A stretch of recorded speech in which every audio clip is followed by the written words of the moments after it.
So, welcome everybody to this week's episode for the Financial Freedom for Physicians podcast. And as you know, we have four core tenets that we espouse for the podcast. So, the first is financial freedom, second is location freedom, time freedom, and emotional freedom. And today's guests, we have two very special guests, a couple powerhouse host and founder of the podcast BS Free MD. We have Dr. Tim and Dr. May from Eugene, Oregon, and they have a fantastic podcast, great platform where they expose the BS in the medical profession, and they bring on some very interesting guests that help to show the viewers behind the scenes. So without ado, we'll introduce Dr. Tim and May, and we'll let them tell their story. Dr. Tim and May, welcome. Thank you so much for having us. Thanks so much. We're excited to be here. This is super fun.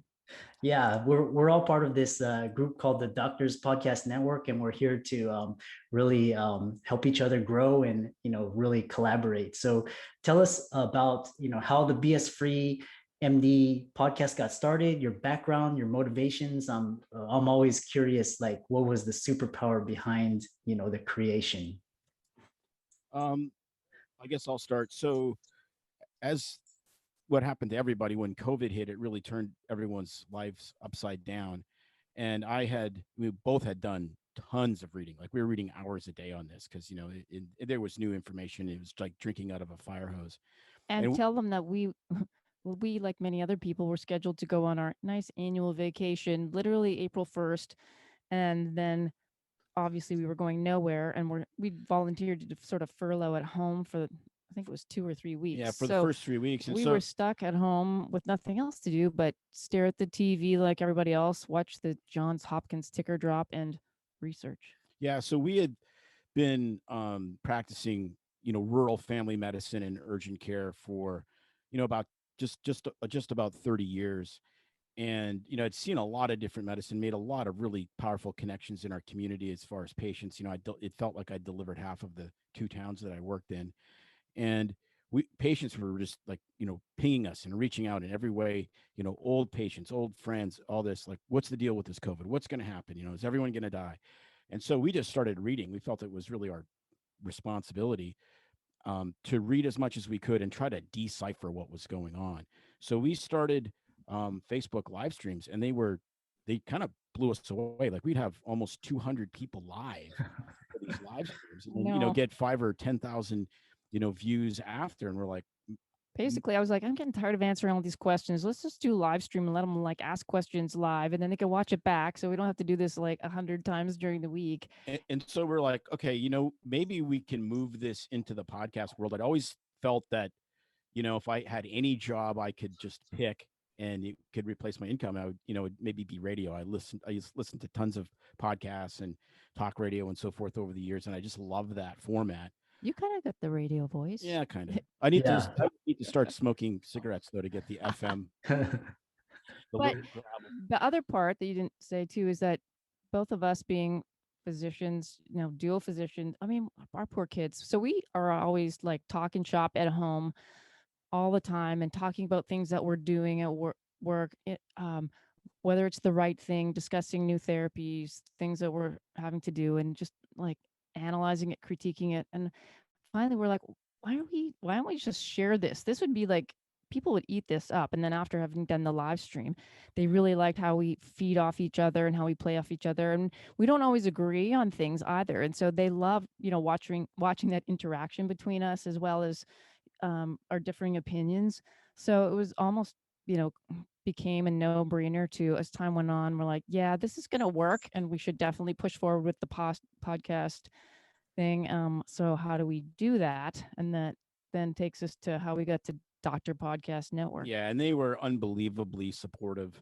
We had been in, communicating with the founder before, just with regards to some financial things and his financial business, and then the network of people, the unbelievable physicians that we met through this, and then just the support. Like we were, I never had felt old until we started the Oh, yeah. podcasting, and everything's online, and everything's a new app and a new format. And I was just like, my goodness, I know what it Yeah, when they said feels like to be we'll old. ping you on Slack, and he's like, it just sounded like a bunch of like gook to me. What? Like, what is ping? What is Slack? But anyway, so we launched our podcast. Finally, we got figuring out what to do and had all help from DPN. We couldn't have done it without them. They're awesome for the newbies like us. And so our podcast launched in January. I think it was the 9th, right? Yeah, Yeah. something like that. So they drop every Thursdays,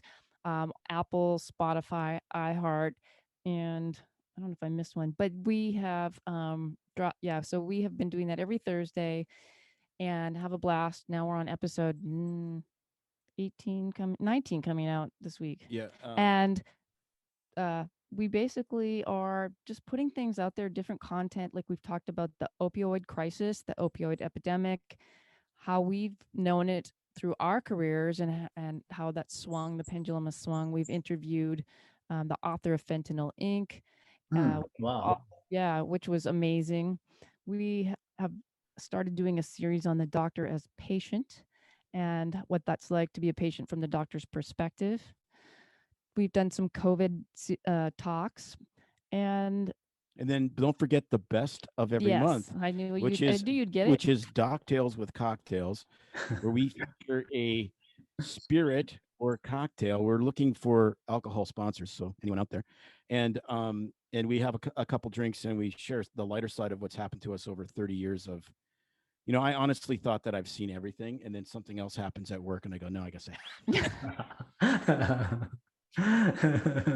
Exactly. Yeah, I remember that. It's like, yeah, we've seen it all, and then you're right. Something comes in. I'm like, okay, I guess we're naive to some new things here. But did we ever do the one where I was driving 150 miles an hour? yes, we did that one. We did that. Yeah, we Yeah. did. We did stupid things we've done as doctors, stupid things we've been done as patients. We talked about when Tim worked with his appendix ruptured, and then he had to drive himself to the hospital, and how it ruined our weekend, and all my ortho and woes and things and illnesses and dumb things we've done trying to. He did his first marathon, and we share that story. It's super funny. We had just finished residency, or they were second years. Anyway, we thought we were going to be heroes and stole all this IVs and bags of fluid, and it's on the lawn of the Parliament buildings in Victoria, BC. And we're like, we're going to hydrate you after. And so dumb, because all we did was fill his bladder, and he could barely make it to the porta potty to I pee. was gonna stand up, and I got like these wooden legs, and I'm like, this was completely. Anyway, we have fun doing those episodes because it's really pretty loose. It's not structured, and we just laugh at things we've done. So we have the COVID Idiot Awards. We make fun of some of the funny things everybody's seen in the name of COVID, that kind of stuff. So that's where we're at, and we're loving it. Absolutely.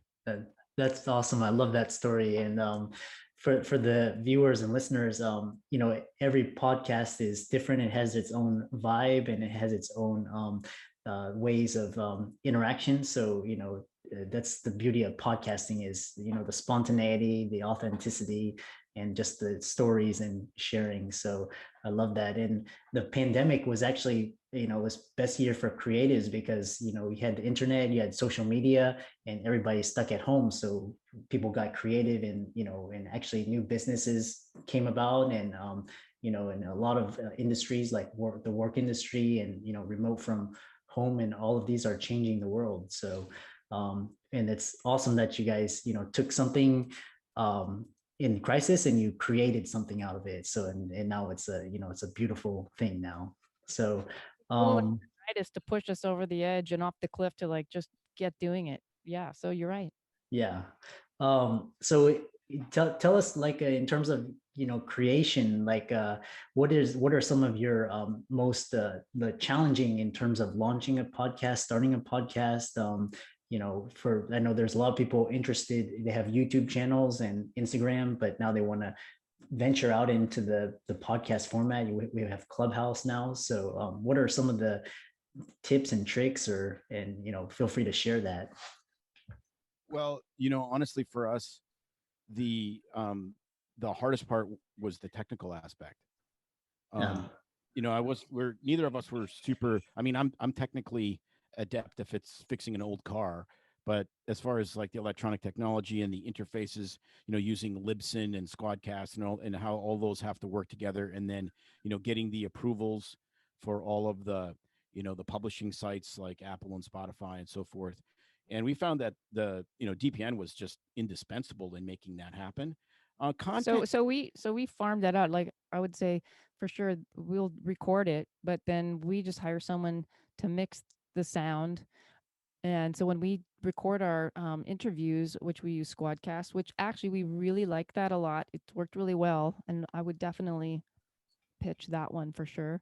But when you do the interview and it records it, then you have these two soundtracks. You have the guest and you have you. And the first time we went back to listen to that, the first interview we did, which was with Ben Westhoff, the author of Fentanyl Ilk, we hit play and all we could hear was us, and we're like, oh no, like we thought that we had like this hour and a half of this wonderful guy, and we blew it. Yeah, 2 full episodes, and we're like, oh. So basically we didn't know these things, and we don't know how to mix them. I mean, it's probably not hard, but it's not our forte. So we have an audio guy that does that for us. So if that's not your thing, you can um, farm it out, or I would say have hire someone else to do it. There's lots of people that do the audio, and a lot of people just do it themselves. I know that a Roadcaster is a really popular tool to use. A lot of people in our network use it. It makes it really easy. I would say another tip is have a really good quality microphone. Yeah. That's easy to do, but it's totally worth it. And also just setting up your space. I put it actually on our Instagram. I posted it, and it's in the Instagram, what are they called? Not on the stories, on the favorites, or there's so I took I did a little video of our room and how we set up our office for really good sound. And that's really important. And so, just extra curtains hanging around. We hung them up and made like a little closet, pillows, blankets, ways to deaden sound, little things you can get on Amazon to put on the ceiling that absorbs. That is huge, and it's really easy. So that's really important, sound quality, because if people don't like the sound quality, I know that our son won't listen to it. So that's what we've been told. So sound quality, audio you can farm out. The other thing about the podcast is, right, you have to figure out how to get it up to onto the whatever platforms you're going to use, and then you have to write a little description. um, I like writing, so it's not bad. I mean, it's pretty easy to just write a brief description. I don't know what you do, but I just write a few paragraphs and link things, and it's pretty easy to do. It's been interesting because you know we complement each other so well. uh, I think just even in our dialogue, but even in what our strengths are. Like May's a writer. I'm not a writer, but I can talk continuously to the ad nauseum, as they would say. And so the content creation part from our perspective was never, at least so far, has not really been a huge challenge, because there's just always so many ideas, and we'll see something at work, or someone will ask us a question, do something about this, or and so that part has been the real joy, because I've wanted to do something creative for a long time. I felt kind of stifled in corporate medicine from a creative perspective, and so this has just been a wonderful outlet to do that. And we said, look, sure, if it earns us money, if it allows us to build a business, that would be great. That would be the icing on the cake. But honestly, just the creative part of it has just been so freeing for us and liberating. You talk about that emotional freedom. That's been part of it for sure. Yeah. As far as actual content creation, and I don't know any tips on that, I would say that everybody's got something unique to say, and it took me even a long while to sort of figure it out. I'd be like, well, who wants to listen to this 50 something lady that does country medicine, and she's an empty nester, and you know she's family practice but doesn't have any crazy, she's an academic, whatever. And then I'm like, well, gosh, when you think about like things in my life and what we've gone through, I mean, that in itself is unique. Plus, everybody's story is different, and people have different interests. I mean, whether it's a medicine podcast, a financial podcast, you want to talk about, say, just migraines and or living with lupus, or overcoming burnout, or I mean, there's always more of that, or just supporting other people, or like Tim said, if you are left-handed and do left-handed, you could do a whole show on cool left-handed stuff. I mean, so there's definitely a niche for all kinds of stuff. And so figure out your niche, because that makes it more interesting. And then is it just going to be you talking, or are you going to have guests on? Both. At first I thought, oh, we're doomed because it's just us talking, and we need to have guests to make it more interesting. But interviewing is a skill that is, I learned, like, oh, learning to interview is a skill in itself. So I really appreciate people that have great podcasts and interview well. So if you're going to do that, learn up on some techniques. Well, it's interesting because if you listen to Rogan, you don't ask very many questions. I mean, you let he's an expert at letting the guest carry the show. Yeah. And then, he lights a joint. There you go. So yeah, I guess the first things that pop in my head. Yeah. It was very, I found that, the technical aspects and just learning is like, that was a skill in and of itself, social media and all the different platforms, and just learning how to record. And you mentioned sound and video and lighting. So all of those, but it's a very valuable skill set for creators, and it's a very valuable way for your marketing, education, getting to your clients. So, all of those tips and resources that you mentioned, are all very valuable. In terms of guests, what's been some of your challenges or tips and tricks in getting guests, and getting them on the show, and creating the vibe and the content? Yeah, it's interesting because our vibe is looser, as you could probably tell, but we've had some really serious stuff. The series we did on the opioid epidemic, I'm actually really, really proud of, because we started from kind of the medical part and how the medical system let essentially the country down. And then we moved into, the second wave with fentanyl, and we interviewed a family that we have known for decades who lost a son to the fentanyl. That was incredibly powerful. We just kind of opened. We said, "Look, I think that a lot of people would, just look in your backyard, your neighbor, look where you're at locally first, as far as finding guests." Yeah, and then from there, it was amazing because, when we interviewed Ben Westhoff, who wrote Fentanyl Inc. I mean, this guy actually posed as a drug dealer and went to China and went to the actual labs. So tell him sort of how we got that guest. And we got that connection because we had interviewed this family that were friends of ours who had this terrible tragedy, and they read the book. He read the book twice, the father of this deceased child, and he just reached out to Ben and he said, "Hey, this is what happened. I wrote your book, read your book twice. It's really good. You got to talk to my friends that are doctors, blah blah blah." And Ben's like, "Yeah, sure, I'm totally down for it." Yeah, and then with Dr. McCullough, how did you get a hold of him? So I actually, you talk about investing. I was on one of my COVID penny stocks. Somebody posted a video, and it was Peter McCullough testifying to the Texas State House, and he's been really passionate about how we've really been derelict as physicians in trying to treat patients early with COVID and just relying solely on the vaccines. And I was like, wow, here's somebody that's doing something different, but is really rational and has impeccable credentials with regards to his scholarship. So I just emailed him. I said, all you can say is no, right? I mean, if you don't ask, nothing happens. If you ask, who knows what will happen. And I emailed him and said, hey, we do this podcast. It's called BS Free MD, Wife and Our Family Doctors. I was blown away by your testimony in Texas. And he's like, I'd be delighted. That's the text I get. Oh, that's awesome.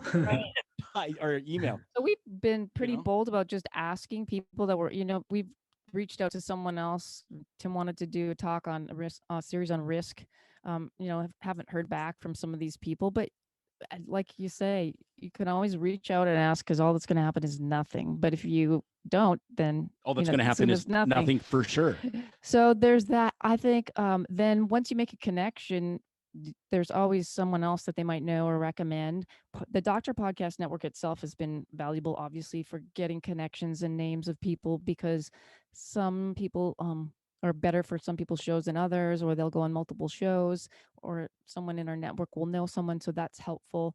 The other thing is we have I just signed up, and it's this new I wish I could remember the name of it. It's Pod Match, I believe. Have you heard of it? No, I have not. What is it? It's a online site. It's kind of like a dating site for podcasters.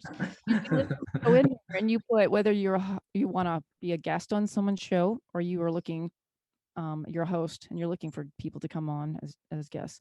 So you can be both, and you fill in all your information, the name of your podcast and what it's about and what kind of guests you're looking for and the vibe and how you'd proceed, and they ask all kinds of questions, and you can put pictures, and then it literally, you can do the free version. It literally matches you. It scores you with someone, and I think you get 2 free matches per day. If you do the paid version, it's multiple, and you can search around in there. So that's pretty cool. And I do know that someone in our podcast network has found guests on there too. So there's these kinds of ways. I think, Well, we got 3 guests out of the physician side gigs on Facebook.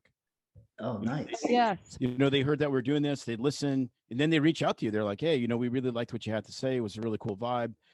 This is my story. And then you click on, you click on some of these and you're like, well, you're like 10 times better than me. So yeah, that's the other place, is on Facebook, with any of the physician groups have been physician in. groups on Facebook have been really pretty surprisingly good, actually. Yeah. I've used Instagram as well, but it's almost more, I don't find it as well as good for connecting with people on a one-on-one conversation that you can do in the Facebook groups. So that's my bias. But that's kind of where we've been looking and where we've gotten people so far. Yeah, like Oh, and then as far as problems, okay, well, so we have really bad internet where we live, and we've learned that we cannot record audio and video at the same time, because we wanted to do this and record it and possibly use it for our YouTube channel as well. But where we live is just basically like dial up. If anybody even is old enough on here to know what dial up is, it's bad. So we fragged just with our couple of our interviews, to the point where like the system crashed, within the first 5 or 10 minutes, and we couldn't even use our phones. So you need to make sure you do have good internet and it can handle your audio and video capabilities. Most people are probably not rural like us and living on the edge of the grid, but we go to my dad's in town now, honestly, to do it, because it's bad. We're going to start a fasting and prayer vigil for Starlink to get here as fast as possible. $99, so I'm waiting for that to show up. So we've had problems like that, or people who have never used, Squadcast and aren't sure how to turn off things, or mute things in the background, and you can hear their baby screaming, and it's just it's all fun. I mean, I don't get uptight about it, but it's just stuff like that. Yeah, that's, I'm sure you know. Yeah, that's such invaluable advice. So what transition, I know you had some advice to the viewers of, I know, because this is a podcast for finances, so if you want to share things not to do, I know you had some thoughts about that, so, and feel free to let viewers know your thoughts and ideas.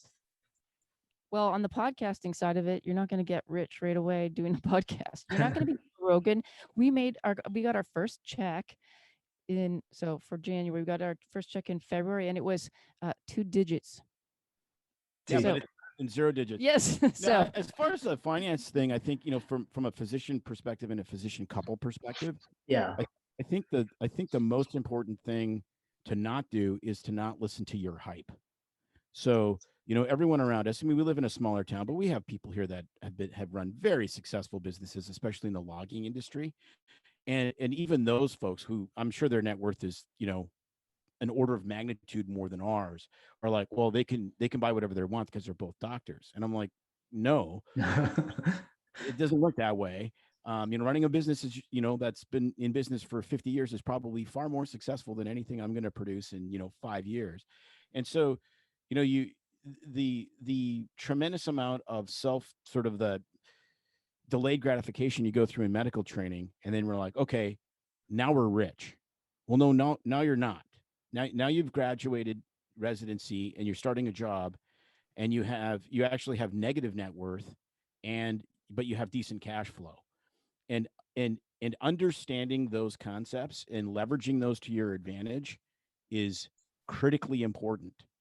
And so we went through several years of, I was more of I'd save up and buy something big. May was told she could never buy anything. And so it was just like, as a kid, I had to save all my money to get through school. And so it's save, literally like 10 years or more of saving and, going through residency where you can't I mean, spend there anything. was a point So before we then had kids where we would be, I'd see all these like shoe boxes every time I came Pottery home. Barn and Zappos, and there was no Amazon. And I'm like, Everything was showing up every day well, in the if you're going to store. buy that, then I'm going to buy this. And then before you know it, you're like, what are we doing? It was a Like, this is competition. ridiculous, Yeah, Yeah. so it was the whole problem with the delayed gratification, and now the volcano blows.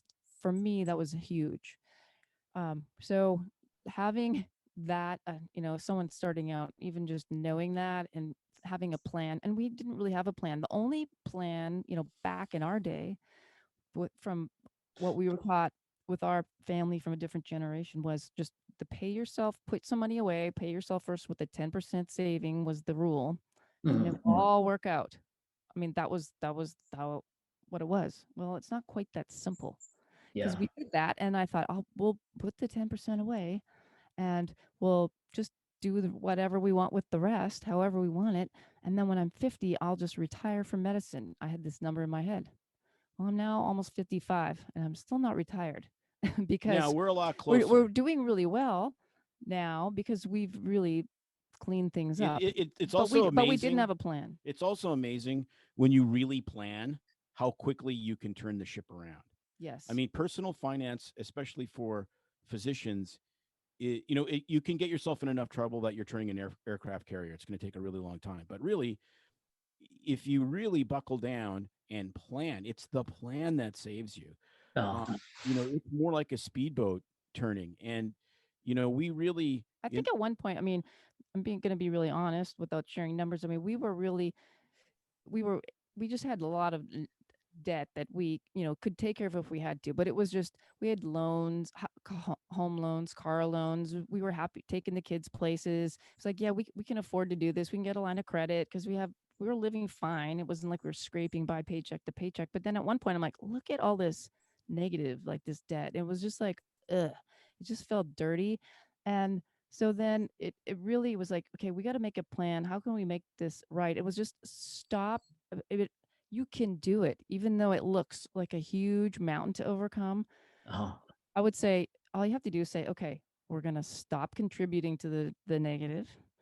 And then the B word, which I know a lot of people hate, the budget word, just like the diet word, is really not a true bad word. It is really just planning, and is actually, since we started that faithfully, freeing, because you can just see where things are going. And Tim's right. You can turn the ship totally around really pretty quickly and go, oh my gosh, we're doing so well. But you need to have a plan, and you need to not do the big bad things without a plan. It was interesting. We were at a charity golf event, and they had Darren Clark was there, who was a professional golfer from Ireland, actually. And he said, the difference between recreational golfers and pro golfers is recreational golfers play from the tee to the green. Pros play from the green to the tee. And that really actually struck me, because when you think in anything in life, and you think from a financial perspective, okay, if I want to retire at 45, if I want to retire at 55, if I want to retire at 70, those are different holes. But unless you know what retirement at X age means, you cannot plan correctly. You have to start with the end goal in mind. And we're like, okay, well, we'll save money, and then, we'll get to whatever age, and then we'll just have enough money. Well, if you don't know what that means, it affects how you take vacation. It affects how big of a house you have. It affects what other things you spend disposable income on, and it affects how you invest. I mean, wildly. And so that one is that's just being aware and having a plan. And I would say that we sort of had our head in the sand for that. I mean, we were for a long time. We were doing the 401k stuff, and yeah. we did that mostly correct. We paid ourselves first. We did the greatest thing you can ever do from a financial perspective as a physician, which is not get divorced. Oh yeah, right. Exactly. Yeah, that's huge. Divorce. Yeah. So we did those two things. We built probably too much house. Too soon, but then we stayed in it. Yeah. We didn't keep moving. And this is the only house we've ever owned. So I know from hearing talks, and That is very, very, very rare. Yeah. We came out of residency and found our place we wanted to live, and this has been our forever house that we bought the property and added on, and we've been here for, has it been 28 years?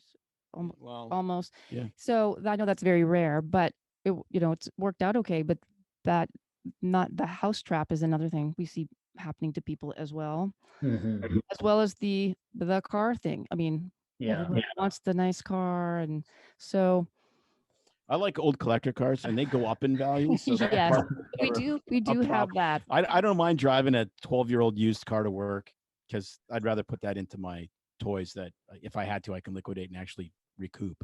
Hmm. Yeah. Well, But that's I would say now, looking back, I mean, I can laugh and tell you more stories about all the dumb things I did. All the 0% interest credit cards that used to be available, and just keep rolling them from one to the next. But to have a plan and to do that, like Tim said, about kind of have an idea where you want to go, and how do you get there? You got to work back. Like, what's it going to take to retire if you're 55 or 50? And do you want a million? Do you want 10 million? And so how do you get that and divvy it up and work back? I prefer 10. Yeah. And find a financial planner, advisor, some place where that you trust that has even good advice. Start with listening. What I did and what changed our lives was podcast. Actually, the yeah. second podcast I ever listened to is where I found, and I'm going to plug it because I love financial residency, and that changed my thinking. And I'm like, this all makes sense. Like, I've listened to some of the other very well-known financial people in the world, and I'm like, this is just sounds just cruel what they tell Right? people to do. Like, you have to carry cash in my wallet and book a Right. hotel. I'm like, You cash mean for like Dave Ramsey? yeah. Yeah, So find somebody though that you groove with that makes sense to you, and follow the steps and come up with the plan. yeah. Better than nothing. So Yeah. I that's love that. It's all I love the idea of plan and habits and discipline saving. So you guys touched up on that. And it looks like you guys are you did doing well, and now you're sharing and giving that advice back. So I love that. So Dr. Tim and Dr. May, I really enjoyed having you on my podcast, and hope to have you on future episodes. And what is one last tip that you want to share to viewers before we conclude tonight? Yeah, I think what the one thing I really appreciate about what you shared at the beginning was the emotional freedom, because a Mhm. lot of times we don't give ourselves permission for that. And you still, through the budgeting, through the discipline, through all that, you still got to have fun. Otherwise, what are you saving money for? Yeah, For me, that was exactly. always a big deal. I mean, I was always, that's why, our old email was Fun Docs, because, we'd go to the Columbia Gorge and windsurf every single weekend before we had kids, and, this kind of stuff. And I mean, for me, that's a critical piece to the puzzle. Yeah, that's awesome. And how can viewers get in contact with you through your podcast or through your social media or email? Feel free to let viewers know. So a couple of ways is our website is bsfreemd.com. You could go on there, and we actually have an email associated with, which is doc at Oh, bsfreemd.com. They could email us. We're also on Facebook, bsfreemd, and Instagram as well. But the easiest ways is the email and Facebook. And then we're on all the major platforms, Apple, Spotify, Stitcher, etc. Yeah, we have a great time. We'd love to share it with you. yeah, awesome. And to the viewers, all the resources mentioned will be in the show notes as well as the contact information. So thanks so much for being on the show. Thanks for dropping all those golden nuggets of wisdom, and we look forward to collaborating in the future. Outstanding. Thank you Thank so you so much. much. It's been our pleasure.